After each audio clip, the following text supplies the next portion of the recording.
It's a beautiful day in the neighborhood. Reaction Beanie Yo 42.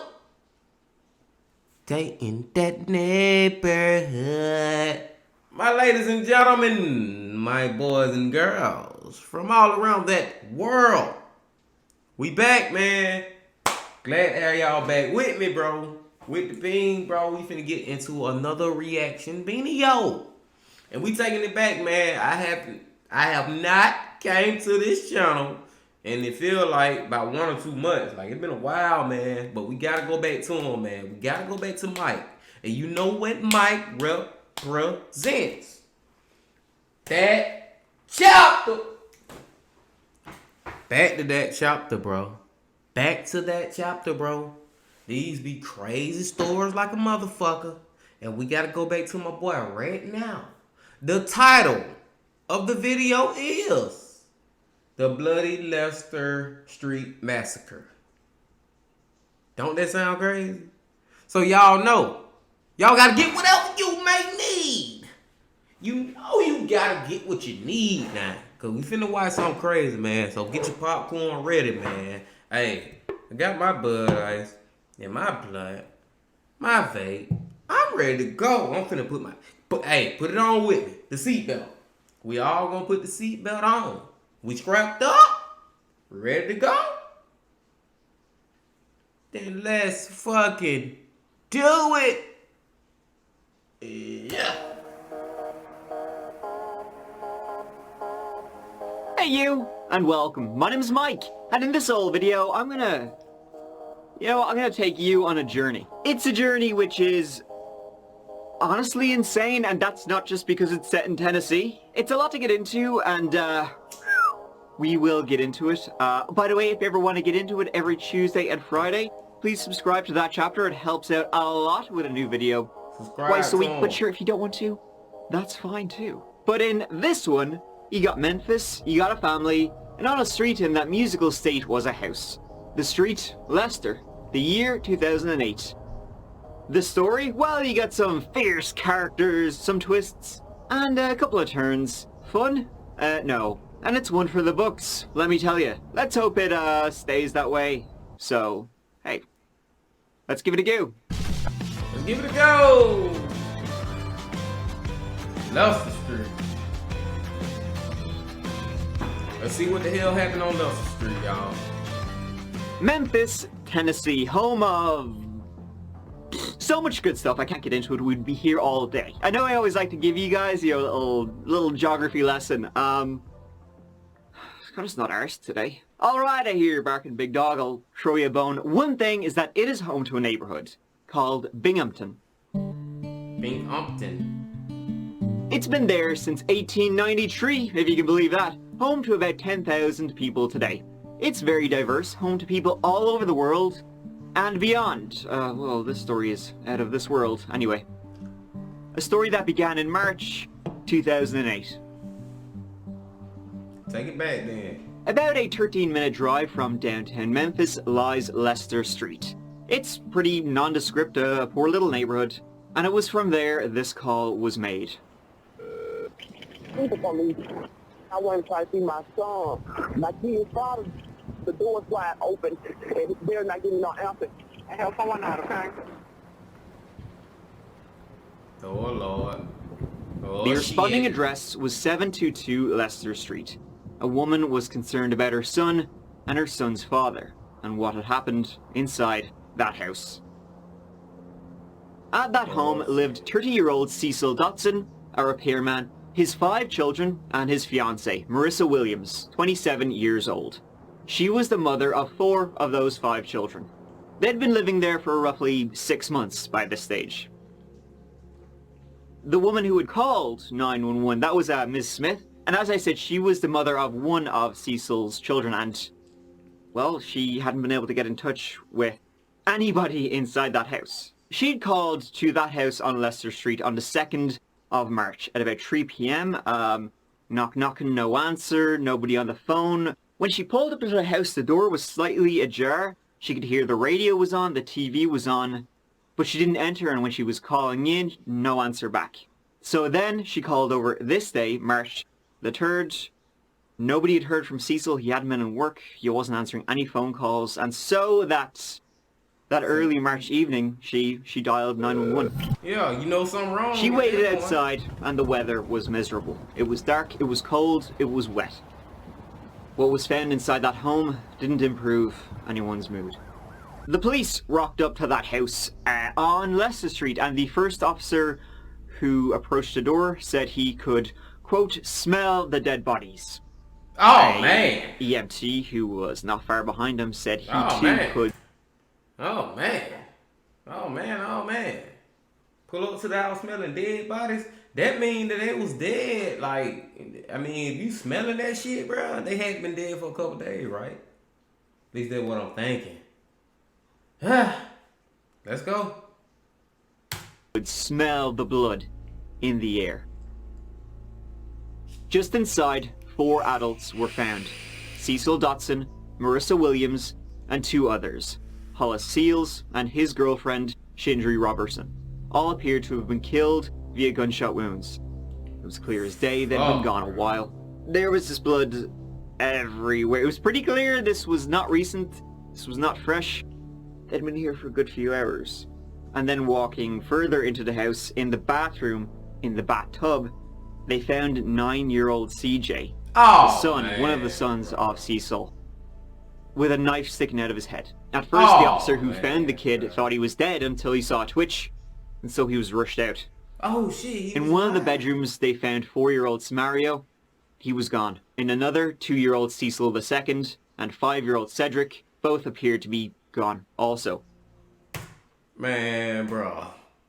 I see Mike, that chapter, this shit be so sad, bro. Like, damn, bro. Hey, man, we gotta come back to Mike more often, man. Cause it's like, damn, now I'm realizing, remembering why I fuck with this shit, bro.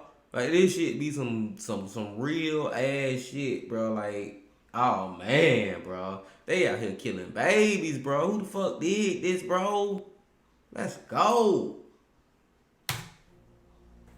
A baby, 2-year-old Sanaya, she was found. She also was found hurt, but she was still alive and she was rushed out of the house. 5-year-old Cedric, he too first appeared that he was dead, but it was found he was still alive, and he like the others, was rushed to hospital. Police in Memphis swarm around a home where witnesses say a murder rampage took place. 6 people, including 2 children, found dead inside. 3 other children survived but are hospitalized. I don't know what to think and I don't know what to do, and I'm just here like everyone else trying to figure out what happened. They're all in critical condition. But yeah, in the house was 4 dead adults, 2 dead children, 2 critically injured children, and 1 critically injured baby. Oh my god. Shit, so what happened? Well, it wasn't nice, shockingly, but the investigators needed to know. On the couch in that house was a little sandwich bag, and it was full of bullet casings, as if the perpetrator had wanted to collect the evidence, but somehow forgot about it. Like, really? Knife blades were also found inside, which had been used on the children, scarily enough. Also wood used to beat. And also what they found was a shotgun. It was found beside the couch and it hadn't been used. The victims had been shot with a handgun, 2 types of handguns. Over 20 9mm casings were found, and 8 .380 casings. The shotgun was probably Cecil's, the homeowner, but he hadn't had a chance to defend himself. And it seems like all of the victims, they'd been moved after they had been murdered, especially the 4 adults. Staged was the word that was used. Most horrific and worst they ever saw, they were also words that were used. See, in one of Cecil's hands was a bag of that devil's lettuce. He had a bag of weed, and it had clearly been put there after he'd been dead. If he'd been alive, he would have dropped it. In fact, judging from, well, everything, it seemed clear that Cecil was the primary target. He was a homeowner. Everyone else was just there. Shindri Robertson, she too had been staged, her pants had been pulled down, and like crack rocks were around her genitals. What? It was determined that this had all happened 24 hours before being discovered. See, that's what I was saying, bro. Like, this shit had to been happening, like, at least a day before or something, bro. And why is the dude, whoever did this, it might be multiple people. I don't fucking know, bro. But y'all staging the shit, bro. You putting weed in the man's hand, putting crack around, crotching. Let's go. Related motive was the first port of call, judging from, well, the drugs and the fact that, I mean, the police immediately thought at least probably 3 people had been involved, been there, and done this. See? And some people related to the case told the police that Cecil had robbed a drug dealer not long before. So perhaps this was retaliation. The number was from 50 grand to 300 grand. So, well, someone might want that back and might not be too happy with who took it. Cecil had, allegedly, done this with his older brother, Jesse Dotson Jr. Jesse, who had just gotten out of prison 7 months prior for murdering someone. Wow, really? Jesse Dotson pleaded guilty to second-degree murder. A drug deal went wrong, and bullets went right into Hallycox. It turned out that Jesse had tried to sell soap shavings rather than whatever was actually wanted. Jesse got 18 years for that, served 13, and he was released in August 2007. The police spoke with Jesse, and he too said Cecil had been in some gang shit. He was, apparently, a member of a gang called Gangster Disciples, and he confirmed, though he said he was not involved, that he had heard Cecil had robbed a drug dealer and there was some kind of feud happening. Cecil and Jesse had grown up in a rough area. They were tight though, super tight.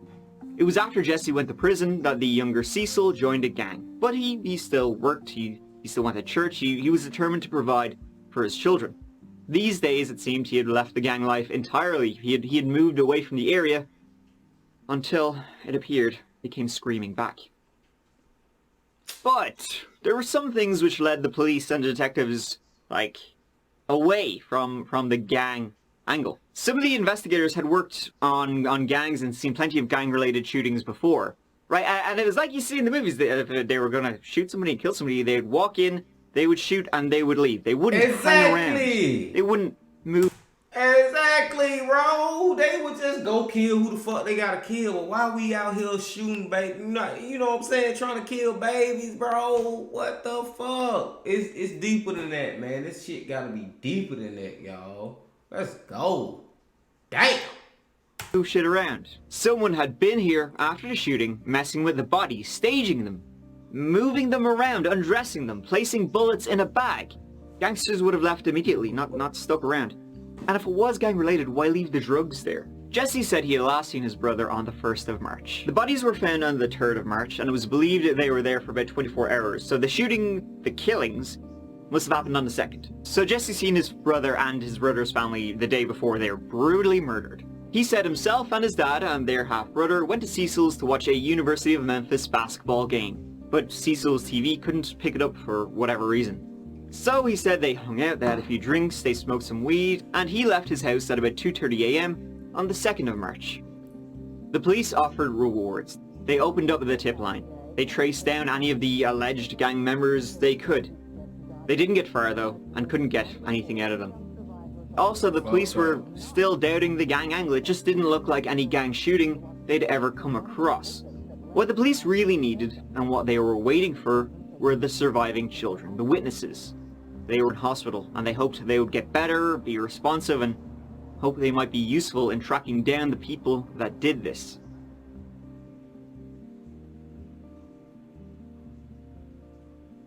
Then Cecil and Jesse's sister, Nicole, she started getting some, threatening calls. The weird thing about the calls was that they were coming from inside the house. Let me explain. What? The word on the street was, well, gang stuff. Whole family murdered. And so the other Dotsons didn't feel terribly safe, as you can imagine. So Nicole and her family went to another family member's house. Then she started getting some threatening calls. She couldn't tell who they were from, but she could determine that they were coming from her own phone, from inside the apartment she had just left. The police went there. They didn't find anything though. But if there were calls coming from her apartment, there were no signs of any forced entry. So either there actually was a gang out there and gang people were coming for the Dotson family for like the ultimate revenge, or and this is a big old rock, someone wanted to make it look like it was gang related. It was on the 7th of March that the police were alerted. They got a call from the hospital. 9-year-old CJ had woken up. Now he had been in and out of consciousness, he had been through surgery, but it seems finally he was, coherent enough to well, he can talk to the police and tell them what he had seen. Yeah. Police had been desperately waiting for this, and as CJ, he was 9 years old, he would be old enough to know what he saw and know who was there. He knew everyone involved. And so he spoke. You don't have anything to worry about. So you said you got stabbed in the chest? And who did? And who was with him? This shit here, bro. Just to hear a little 9-year-old talk about how he got stabbed in the chest by a grown ass fucking man, bro. That's sad as fuck, bro. Like, dude, are you fucking kidding me? Let's go. Junior being Jesse Dotson Jr., his uncle. At the time, Jesse was in a safe house, the police trying to protect him and his family from boogeymen. It now appeared. It took a while, but his fucking nephew. Jesse confessed. Jesse said that at one point on the night of the 1st of March, him and Cecil went out, and they got into an argument. They were still arguing when they went back to Cecil's house, and Jesse said Cecil grabbed the shotgun, and so Jesse whipped out his shooter and started, shooting. And then, with another 8 people in the house, there was 8 people who saw what happened. And so he kept shooting. And when he ran out of bullets, he did something else. He went to the kitchen drawer. What a pointless thing. That same night, Jesse also confessed to his mother about what he did. Hey, the fellow Memphian. This shit's sick, bro. We can all rest a little easier today. Sick, bro. I'm pleased to announce that an arrest has been made in connection with the horrific murders at 722 Lester. Jesse L. Dotson, age 33, the brother of Cecil Dotson, is responsible for these acts. Sick, Jesse Dotson was present at 722 Lester in the early morning hours of Sunday, March 2nd, when he became involved in an altercation with his brother Cecil. Now, Jesse later recanted that confession, as we see from time to time. Bit late now. Witnesses are taking the stand in the Jesse Dotson mass murder trial. Dotson is accused of killing 6 people, 2 children, 4 adults, and trying to kill 3 other kids. Not surprisingly, the two sides are giving 2 very different versions of what happened on Leicester Street. And from the pictures we've seen already, it paints a very disturbing picture. Here it is. On the Criminal Court Division 10 of Shelby County is now open for... bro. I just can't stop saying this shit is sick, bro. Then not only did he do this horrendous crime, bro, this is his family, bro. I just had to take a break, y'all. Y'all ready to go, bro? Let's fucking go, man. Yeah. Transaction of business pursuant to adjournment. But he was now pleading not guilty in a court of law. Not to 6 guilty. first-degree murder charges and 3 counts of attempted first-degree murder. The trial began in 2010. This man said You would not think from the guilty. prosecution's point of view it would be a slam dunk, right? With everything they had going against them. It better be. His confession, right? But it turns out they actually had a few things going against them. Namely, at the time, the police did not believe one person could have done everything he did. This is a tragedy. It's the loss of these lives. It will continue to be a tragedy. It'll be another tragedy unless this is solved. And unless you return the right verdict in this case, they will never solve this case. Because you haven't heard the whole story. You will. At the end of this case, the evidence will compel the evidence will compel a verdict of not guilty. Also, none of his DNA was found on any of the located murder weapons. His DNA was not in the house in a damning way at all. There was a huge amount of DNA testing done on the scene. And really, more than I've ever seen before, a stupendous amount of testing. Over 250 different samples were tested. It's a lot of money. Test even one at a time. 250 or more. None of them match Jesse Dotson. I guess you have to wonder, should we see some trace of blood spatter on that person? Should we see some blood, some DNA? See, should we see cuts or bruises on his hands? See, this why, bro, these fucking lawyers, bro, I understand you trying to get your money and all that, dude. But they be knowing the person they trying to defend is a motherfucking liar, bro. And they still do this shit, bro. What the fuck, bro? Ugh, let's go. And his confession, which was aired on the First 48 TV show, was not allowed at the trial. Oh, the defense really? said there also wasn't enough evidence that Jesse did it, that it was way more likely it was gang-related. Oh, Sex really? puzzle. Very simple. Maybe it's got 4 pieces. Domestic violence, kill the witnesses, what he says, and an eyewitness. 4 pieces. Which is quicker and easier. Chase down and squeeze one man, or to chase down a gang.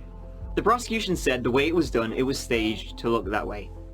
And that Cecil and the other victims, they certainly knew the killer, and they had a witness. The motive, Jesse really did lose his temper and brutally murder his brother. Ladies and gentlemen, the proof in this case, brother. in the worst mass murder in Memphis history, it's a domestic violence case. A brother killed a brother after an argument. And this would be a very different type of case if he were to stop there. But he didn't. He wasn't going to go back to jail, ladies and gentlemen. And he did whatever he had to do to get out of that house with no witnesses.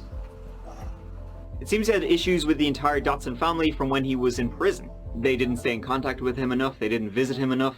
So Jesse lost it, he murdered Cecil, and then he was thinking he had been to prison once, he wasn't going back. Hence. Everybody in the house.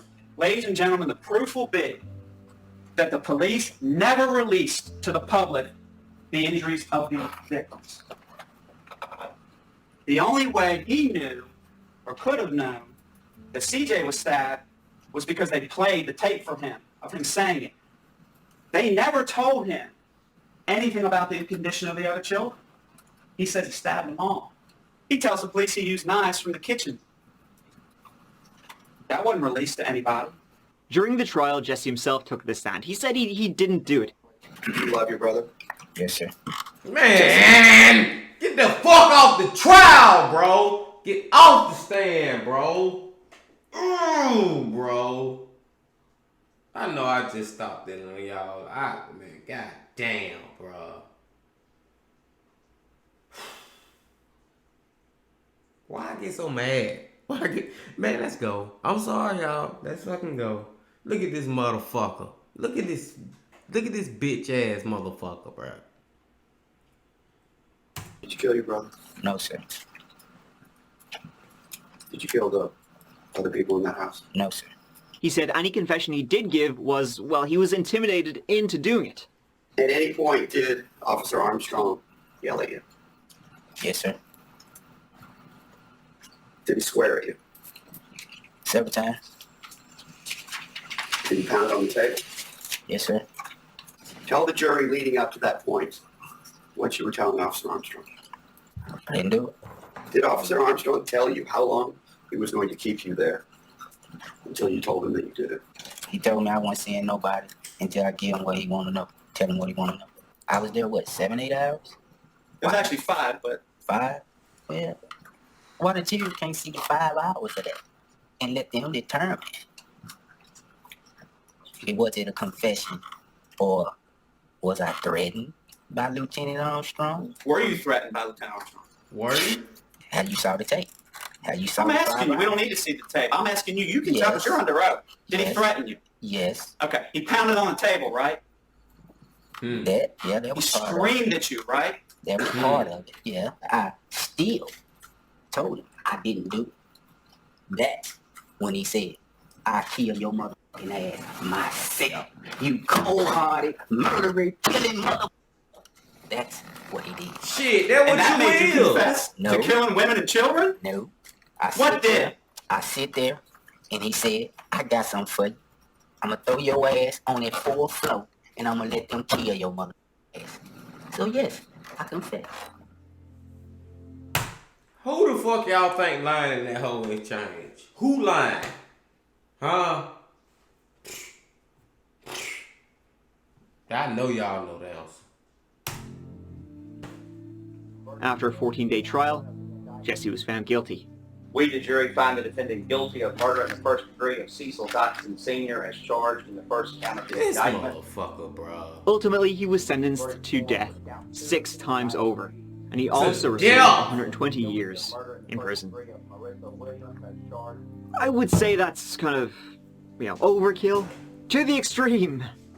But so was what Jesse did to avoid this very sentence. He still sits on death row. I'm doing fine. Just doing time. Did you kill your brother? No, ma'am. Did you kill any of the people in that house? No, ma'am. You said you confessed to your mother. Yes, How do you ma'am. confess for something that you didn't do? I keep telling you. How many times do I have to tell you? I was threatened. Do I have to keep saying I was threatened? You know, a lot of people feel that you're a monster. Well, that's their opinion. People have their opinions. You can't stop people from having their opinions. I think people are monsters too. So hey, it's vice versa. I know I'm not a monster. It seems those years he did in prison really changed Jesse. That's where a lot of anger came from, which led him to do what he did. Scary shit. And he was determined not to go back. So determined, he would murder his brother, kill 3 others, and his nephews and nieces. Or at least tried to, and he was unfortunately semi-successful. Scary story of a man just losing it, right? And well, now he has lost everything else. Deservedly so. Thank you for watching.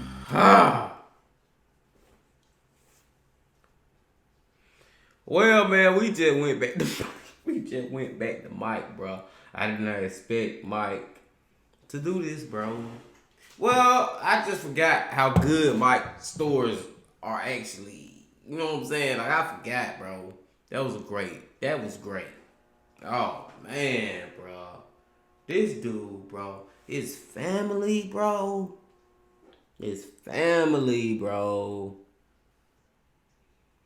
I'm done, man. I'm done, bro. I just wanted to bring y'all another reaction, Beanie Yellow. You know we're gonna have to go back to Mike, man. We're gonna have to go back to Mike, bro. We're gonna have to keep going back to Mike, cause that shit good. That shit is good, man. Hey, I'm gonna let y'all go, bro. But before I let y'all go, bro, God damn it, you motherfucking that chapter, that Mike ass motherfucker. That shit was good, bro. I digress. The Beanie, bye-bye!